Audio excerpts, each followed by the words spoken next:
But I might just give you a little bit of background on each of our panellists, but not enough to spoil the story, because each of them have amazing stories, and it's always a pleasure to hear their own stories from themselves, because they are a remarkable group of people. So we'll start with Councillor Beverly Pinder, who's gotten into trouble already apparently, I've been told. Councillor Beverly Pinder chairs the People City portfolio at the City of Melbourne, and she served on council between 2012 and 2016, and Beverly was re-elected as councillor of the City of Melbourne in January 2018, and she was chair of the Marketing Melbourne portfolio. Now this term, Beverly has taken on the role of Chair of People and City. Is that how we say it? People City. Beverly's strong focus is always on connecting people with the city and is all it has to offer, including and making it an inclusive, safe, vibrant and prosperous community. As part of her role as Chair People City, Beverly chairs the work undertaken by three important advisory committees, namely Homelessness Advisory Committee, Disability Advisory Committee, Family and Children's Advisory Committee, and Chief Executive Officer of the Employment Matters Committee. So that is a lot of work, Bev. So for 50 years, Beverly Pinder has had a personal investment in assisting charities and not-for-profits. She sits on the advisory board of the National Institute of Integrative Medicine and also is a supporter of the Lighthouse Foundation, providing counselling assistance to the fundraising and marketing team on a pro bono basis. She's a supporter of the Father Bob Maguire Association and is married to businessman and IT entrepreneur Russell Mortimer and has two stepsons, Jake and Andre, the latter who is autistic, and I'm getting this from your website, provides her with lessons daily that she incorporates into her knowledge, understanding and empathy of those who are vulnerable in our community. And this is on top of her work, so I don't know how Bev does it. She's certainly a dynamo.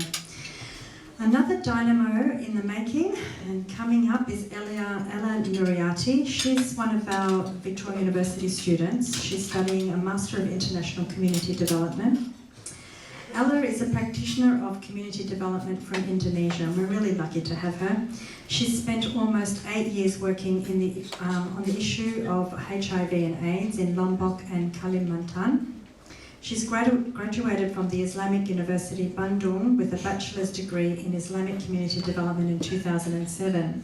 She's currently studying a master's, as I said, in International Community Development, but it's under the Scholarship of Australia Award. So congratulations, Ella. During her studies in Melbourne, she's been involved in volunteering activities, and these include sort of orientation host programs. She's doing some work in the Indonesian School Culture Program. She is involved in the VU Student Indonesian Association and the Indonesian Islamic Community, doing a lot of work which we'll hear about. Another of our students is Jack Featherstone. So thank you, Jack, who's made time. Jack is a second-year Arts and Communication student here at VU. He is a dual citizen, Vietnamese and Australian. So can't go into politics unless he drops one of those, I suppose. He is involved in community volunteering since he was 10 years old, which is pretty formidable. He's an active member of the Victoria University Volleys program, so that's our volunteer program, we call them Volleys. He's an active member of the Power of Hearing charity for the hearing impaired in Vietnam. And now this charity is a new NGO and it works on raising funds for hearing impaired children in terms of getting the equipment that they need and distributing hearing aids to children.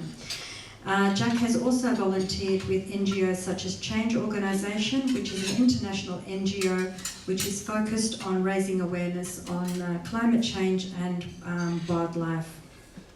And he's also doing a human self-awareness and improvement program called Leading Performance, and that's for Life University, so we're interested to hear about that. We've also got Grant Dreher, who has a long experience in the vocational education sector. No, I'm not saying you're old. And he's been a senior director, counsellor, manager, coordinator and teacher, and obviously started at 3. Grant currently leads Victoria University Polytechnic, the Vet and Pathways Division of Victoria University, and is a member of the university's senior executive group. He leads the delivery of a range of industry-informed courses at multiple levels across the Australian qualification framework. He has he's worked in a number of senior leadership roles, including Goulburn Ovens Institute of TAFE Board of Directors. And under his leadership at the moment, Grant is addressing current and future workforce needs, both locally, nationally and internationally. And as part of that, has an eye on the holistic sort of experience that's provided to students, and that sort of curriculum and work placements and volunteer experiences and what they offer the scholarly experience for our Victoria University students. He is a member of the Lions Club, which undertakes various activities, which include running a soup kitchen and other activities that Grant will talk about. So, I'm going to start with the questions. You can see that the bios are quite ample because there is a lot of work that each of them do. But I might start with Ella, because Ella has also been a student and has researched the theme that we're talking about today in terms of charity and the way that it's translated or certainly interpreted in the Muslim faith, which is zakat. So Ella, can you explain to us, because we have a mixture here of people who are familiar and not so familiar with the notion of zakat as a pillar of Islam, how is it done and why is it done? Thank you, Dr. Teresa. Yes, actually charity in Islam is very important. There are several different types of charity in Islam are defined. And the two more important being zakat as obligatory charity, and sadaqah as voluntary charity. So I want to talk about the zakat as the obligatory charity. It in Arabic means to purify or to cleanse. Is understood as the act of purification and growth through giving. So, as the third pillar of Islam, zakat is special, unlike other pillar of Islam, for example, salat, and hajj, and also shahada. Mostly is maintain our relationship with Allah or with God, but zakat is also maintain and building our relationship with society, with people surrounding us, because it's encouraging us to have social awareness. And also zakat in the implementation is considered as the oldest approach on the poverty reduction and also economic disparity. Why? Because historically zakat is already start since the second year of Prophet Muhammad Hijrah. And then Allah command to every Muslim who are eligible to pay to donate 2.5% of their accumulated wealth to poor, benefiting the poor and the needy, and beneficiaries who are classified as mustahiq or recipient of zakat. And why we have to? A Muslim should pay zakat. Because zakat has many spiritual and worldly benefits, and we believe that when we paying zakat, we are doing what Allah will, and also acknowledging that our incomes comes from Allah as alone. So we don't have anything ourselves. And also by performing zakat, we also do believe that we learn to have honesty, and also we learn to place that less confident on material possession, and also by practicing zakat is learn us to be more giving, to not greed, and then to love not to love to the money and also to oneself. Thank Thank you, Ella. There's a lot there in that, isn't it? The third pillar of Islam, and it's based on a sense of purification and giving to the community, which is really interesting. I'll pass it over now to Grant, because Grant's had a number of years of I suppose you've been involved in a number of activities in this sense, in terms of charity and giving. So I'll let you talk about your experience and how you've interpreted that notion of charity. It's interesting. I think more typically Australian, the charity I observed was probably, my father was a country primary school / headmaster. So I grew up living in a house in the schoolyard. And that had some advantages, but I would say mostly disadvantages. I didn't get into trouble at school very often, but yeah, I got into trouble at home a lot, all right, for what happened at school. But one of the things that I observed early on was my mum was a stay-at-home mum, and when I went home for lunch, we always had other people for lunch. And it became obvious that the same kids forgot their lunch nearly every day. But they didn't really forget their lunch, they had no lunch. And Mum used to make lunch for other people, so you get that kind of, oh well, it's part of your job, it's part of your culture that you have to help people who are less advantaged than what you are. And I think I haven't done much that I wouldn't expect that most Australian people who are lucky enough to grow up in middle class families would do to try and help others. And the most recent stuff, and I've done a lot over the years where I've worked with people and I think that I could help. But when I moved to Altona 2 years ago, I wanted to get into the community and thought what better way to do it than to get involved with one of the service clubs. I didn't have a choice because the only one that I could go to the meetings was Lions Club. And luckily for me, they run a soup kitchen, soup van out there. Every Sunday night we run a soup van for about 30 to 40 people we visit. It's really interesting to live in a place that looks so middle class, that sits on the bay, to get in that van and drive out to these two sites that I'm not going to say where, that we go to, and the amount of disadvantage that's there. It's amazing the people that want to help. The club runs it, but we have amazing support from the community. We have volunteers coming every week to support with that.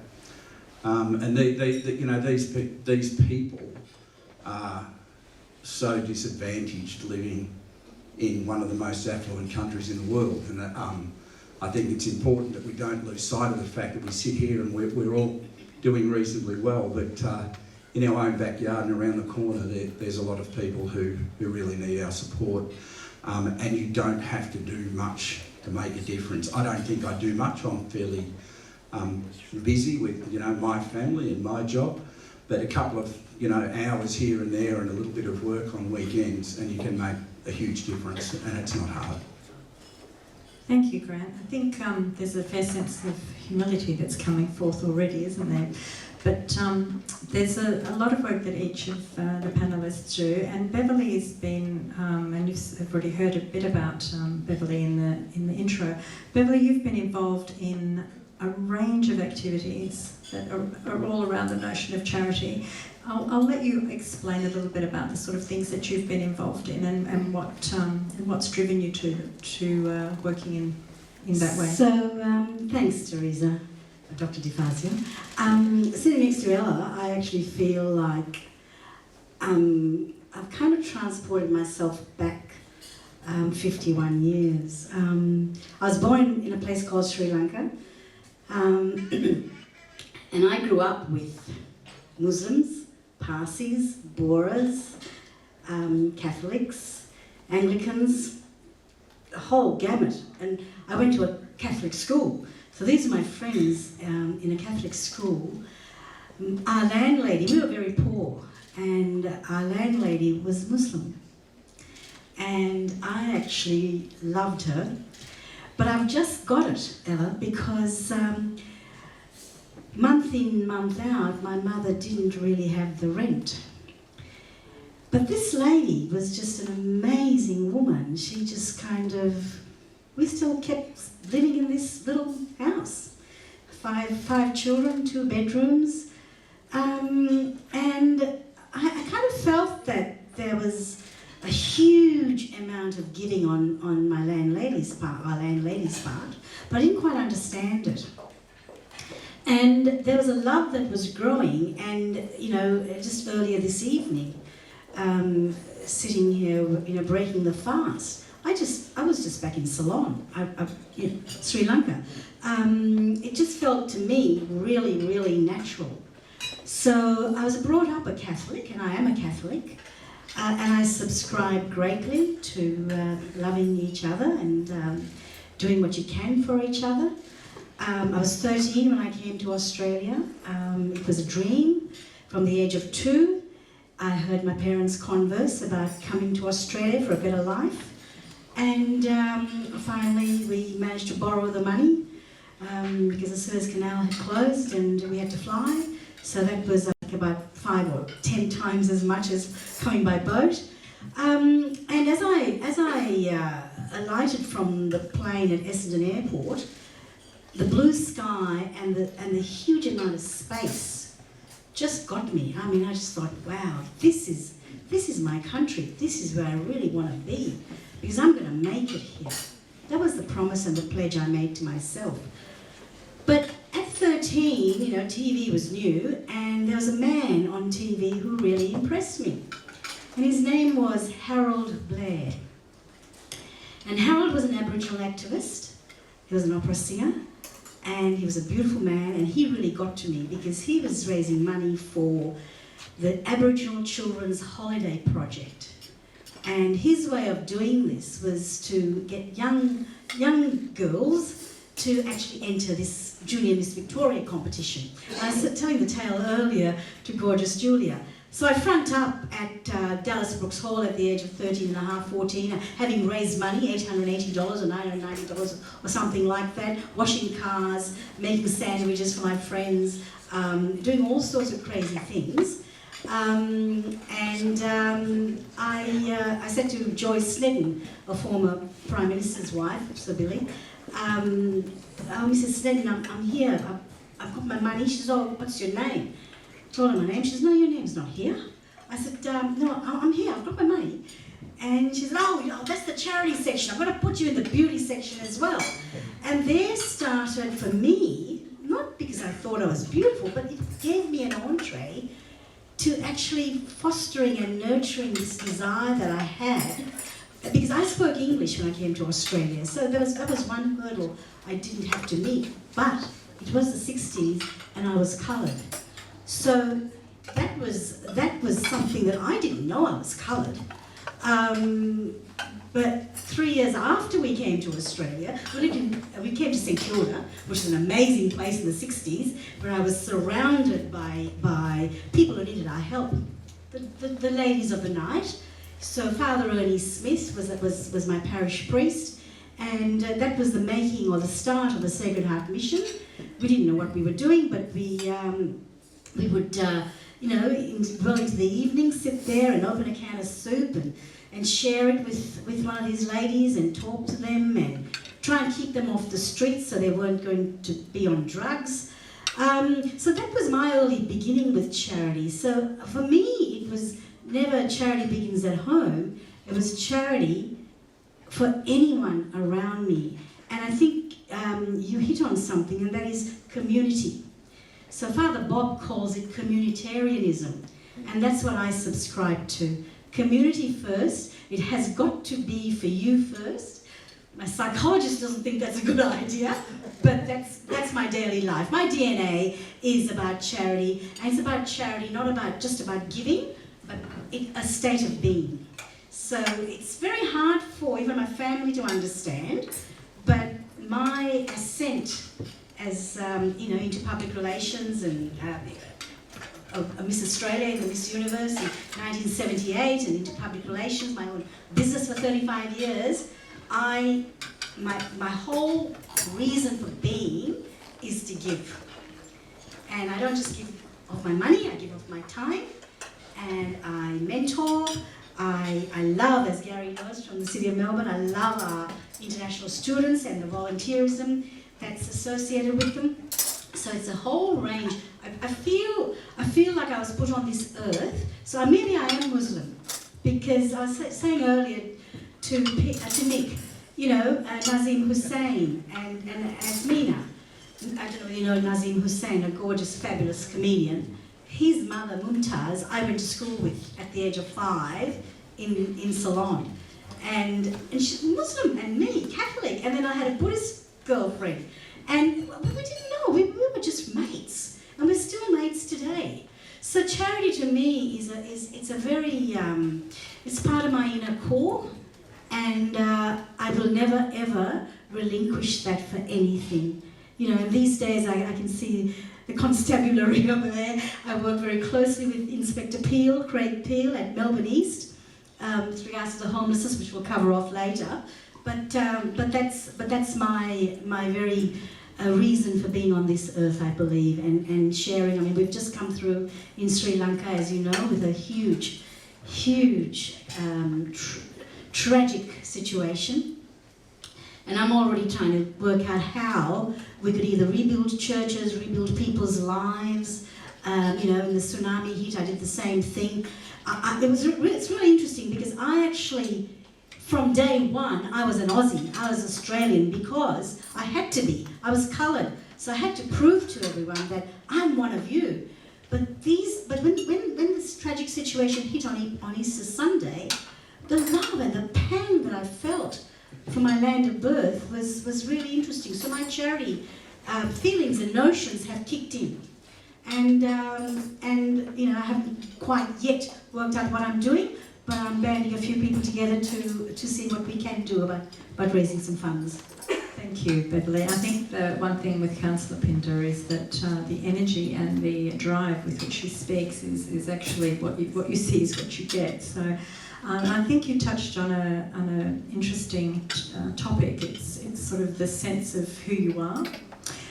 And we'll come back to that, and I think we can actually pass that on to Jack, because Jack's a young fellow just starting off, but already, you know, getting involved with the charities in Vietnam, the hearing aids, and doing all that work, and being quite involved in the tapestry of life, scholarly life at Victoria University, and volunteering there. Jack, explain to us a little bit about the activities that you've been undertaking. Well, for me, charity is a lesson basically my mom taught me when I was a kid, because I was a troublemaker. So instead of taking away the remote or grounding me, she would bring me to local kitchen, and she would just say to me, just sit there and tell me what you see. And what struck me first is how much I didn't know about that world. Even when I was 10, I didn't really know how to appreciate the things that my mom and my grandmother gave me. And from there on, it was like a stepping stone for me. It was a Tiffany for me that I needed to know more. So I would ask my mom for every weekend, could you please drive me to the same local community?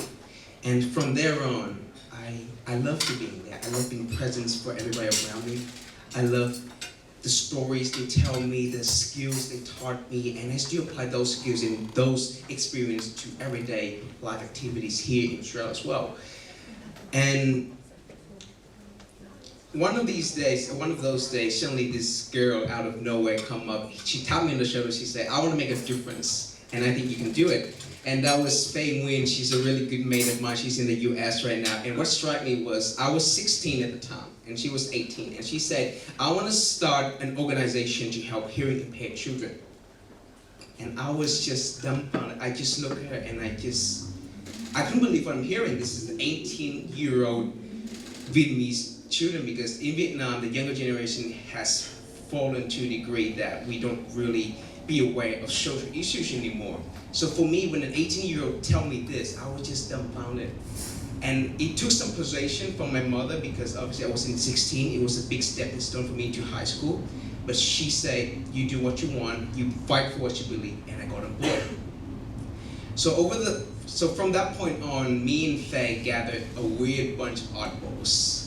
We were Vietnamese, but we had people from Thailand, from Cambodia, we have people from China who all realize that there needs to be a change in the mindset of Asian countries, and it starts small. It was hard for us at first because we were kids. Nobody expect big things of us. Nobody giving us the proper respect that we needed. And when LEAD came to us with an offer to help us raise money for our organization, we were so fortunate. And I want to say thank you, Mr. Bass. He's the lead coordinator of the Life University. If it weren't for him, our charity group wouldn't have existed and have that big stepping stone. And for our first year, we were able to raise $50,000 US, which helped 15 hearing impaired children. And it's, for us, this is a very crucial numbers because never before in Vietnam has there been an organization successful enough to fund 15 independently hearing impaired children. So it was a very big stepping stone for us. And Faye, the next following year, she had to go to the US to follow her own dreams of biomechanics. And before that, she introduced me to Miss Hong, the director of Change Organization, and she said, Jack, you need to go here because I know that you have a deep respect for nature, and this is your calling right here. So I took my boss' advice, because in many ways she's my boss, my mentor, and my sister as well. And I went to Change, and it changed my life. It changed the way I approach work. It changed the way I approach everything in life. And volunteering for me isn't just about giving back or just being present anymore. It was a calling for me now. It was something that I wanted to do in the future. So the experience that I was so fortunate to have when I was 10 always will be with me, always will carry me along, and it shaped everything that I know right now. Thank you, Jack. And I think what you said about it being a calling seems to be something that's coming through. Ella, what drives you? What drives you to be so active in the Indonesian community, overseas and here? You know, you're taking it up as part of your life experience at the university. What is it that motivates you? Thank you. Yes, actually, being charitable person and also providing the needy is an important feature as a character of Muslim. And me as a Muslim, being charitable is a must. It's part of obeying Allah. It's part of obeying my faith. And also the second reason why I motivate to get involved in many activities because it's so my social awareness. And then when I involve in charitable activities, it allows me to see life in someone else's perspective. I can see like how they struggle, how they fight, and also how they strength in build their life. And also it can develop my positive skill and my positive characters for my future life. And also, I would like to bring the justice and also peace and balance and kindness for everyone surrounding me without seeing their background or maybe their religion. Thank you, Ella. I think that's quite interesting, as you say. It's about the giving and the taking, which is something that seems to come through as well.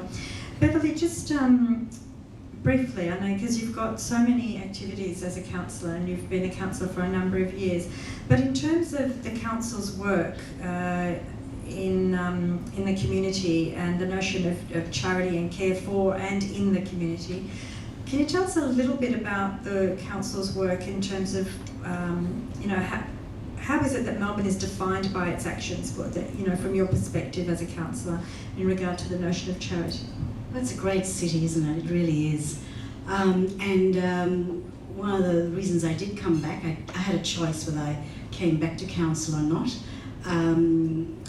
As usual, God delivered to me a year of freedom, 2017. My mum was dying, and it was an absolute gift from heaven that I had the time to give to my mum in her last 12 months of life in 2017. So when I was told that I was next cab off the rank, I actually said I really only want to come back if I can work on the people city portfolio. It wasn't a given, but that was what I wanted, because what I felt in my first term in council, and Telmo might pull me back on this, but I don't know, I just felt that it had robbed me a little bit of my charitable nature. I didn't have time anymore, and it gets so political that I wasn't liking the feeling that I had daily. So coming back and working on the People's City portfolio, I could really not, disregard everything else that goes on behind the scenes, really in front of you, not behind the scenes, but focus on the amazing work that we do. We've just released our draft budget, and it's in consultation. We've got 1.9 million set aside for various initiatives. Within that, we've got something like $438,000 for the Salvation Army's amazing nighttime cafes and street teams. We do a hell of a lot with launch housing and co-health, but then that's the kind of not-for-profit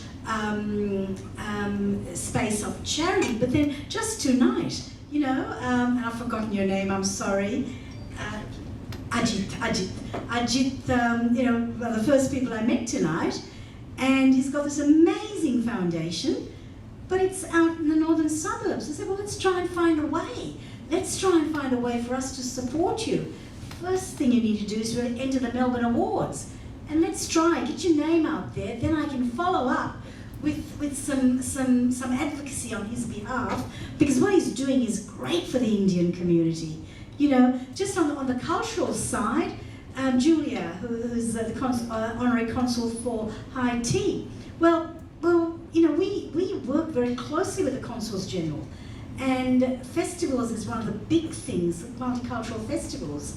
And guiding Julia over the next few weeks, she's probably missed out on this year's funding, but for next year, she could already start planning something beautiful, like I did with the Sri Lankan people as well. We'd never ever been close to Town Hall, but the Sri Lankan festival was very important because I wanted that blend of Tamil, Sinhalese, Muslim. I wanted that on display at Queen Victoria Market. I wanted to try and imbue Australians with this little island nation and this melange of cultural kind of diversity, so that we can understand more and try and be understanding of each other, but also try and help each other. And to that end, we've got this day on Thursday night. We've got this terrific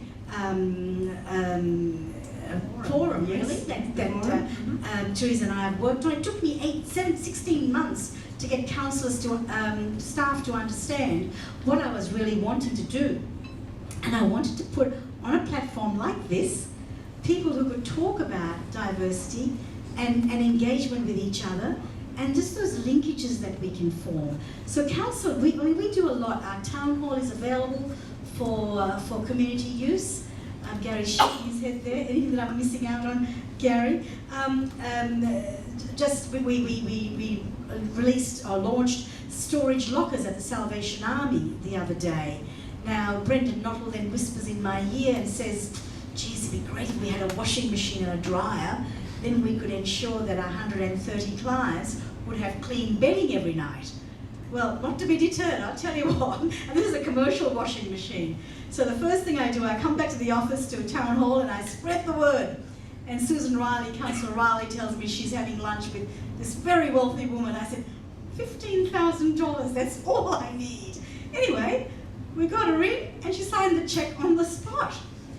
Which is, so you've got to ask, you've got to keep that, you've got to ask for each other, and there's nothing wrong with constantly asking for each other to help needy, the disadvantaged, to help just each other as well. And I think that's the essence of my council work, particularly with the multicultural festivals. And Bandung, Bandung is an amazing city, I've been there. Lord Mayor was in Bandung last week, and just trying to build business relationships as well with the City of Melbourne and Bandung. It helps spread that word about how to kind of achieve prosperity, but not just economic prosperity. Try and get that diversity, really kind of build bridges between, like maybe Ceylon and India have. But it really is. It's an exciting thing to do, and it fills me with love to be able to be part of it.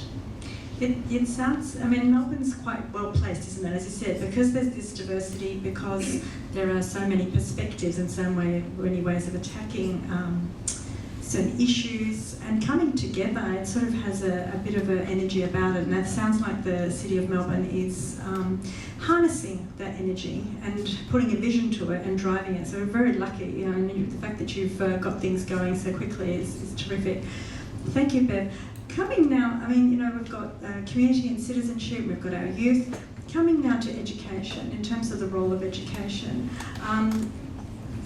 Grant, in your role, you've been here at the university for quite a number of years. You run the Polytechnic and the courses there. At Victoria University, there are a range of programs, sort of volunteering and sort of, a range of programs that provide participants with an opportunity to express the sense of charity. From your perspective as a senior executive of the university, what does it mean to have these initiatives and programs as part of the overall university experience for our staff and our students? I'm not sure I can speak with the same passion that you've got there. I'm going to say that it's because I got off a really long flight yesterday and I got involved in a 4-car pile-up from the airport to home. So my enthusiasm's not as probably up there with yours, but it's certainly, I think, fills you with a huge amount of pride when you work for an organisation like Victoria University, who has it absolutely ingrained in its moral purpose the need to support the communities that we serve, especially in our heartland here in the west of Melbourne. We run some really big events right across the university where volunteers come together and do projects with the community, and we run lots of little small things, and I think it's the small things sometimes that get missed. So in the Polytechnic, in the hospitality area, we're going out to run another masterclass program, the proceeds of which will be donated to Jacob's Corner. If you know what Jacob's Corner is, it's a little organisation here out in the west of Melbourne that provides support to people, to the families of people with disabilities. I have a son who's on the autism spectrum. His poor sister, and this is what this charity provides support for. We have our Diploma of Community Services students who would run fundraising events and support events for community organisations, probably maybe not weekly, but certainly on a monthly basis. To be able to give students who are undertaking their education a sense of what it is to have responsibility to support people who are less advantaged than you, I think that's something that helps round out what makes Victoria University and Victoria University graduates people that employers want to employ, people that stay connected and supportive of this organisation throughout, once they leave it, through our alumni and through other opportunities to engage. This is an organisation that absolutely supports its community and provides the opportunity for our students to do that through many formal and informal processes and projects that happen throughout their education journey with us. Thank you, Grant. And I know you have worked tirelessly. You've been a chef yourself, so you've employed those skills and the knowledge. It was a long time ago, but it's interesting, isn't it? Because we bring all these skills and experiences, our visions, our passions, our or the imprint that our parents have on us. So Jack's been talking about it. Bev, in terms of your upbringing, and Ella, your spiritual upbringing, etc. So it really is.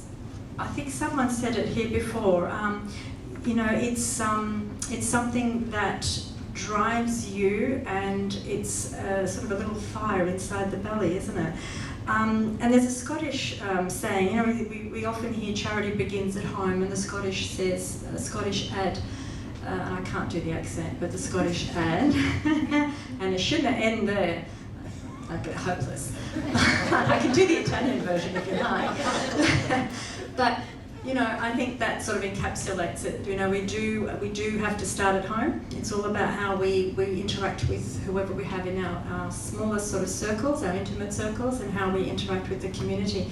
And I think there is probably no better group in terms of talking about charity to the group that we have tonight, because everybody here, and I know many of you, are all doing extra and more and above and are connected with the community. So thank you, and there's a spirit of charity here tonight in terms of what we're doing, coming together to break bread with our Muslim friends and wider, so thank you very much. And thank you to all the panellists who've given so much of their time, their energy and their personal stories.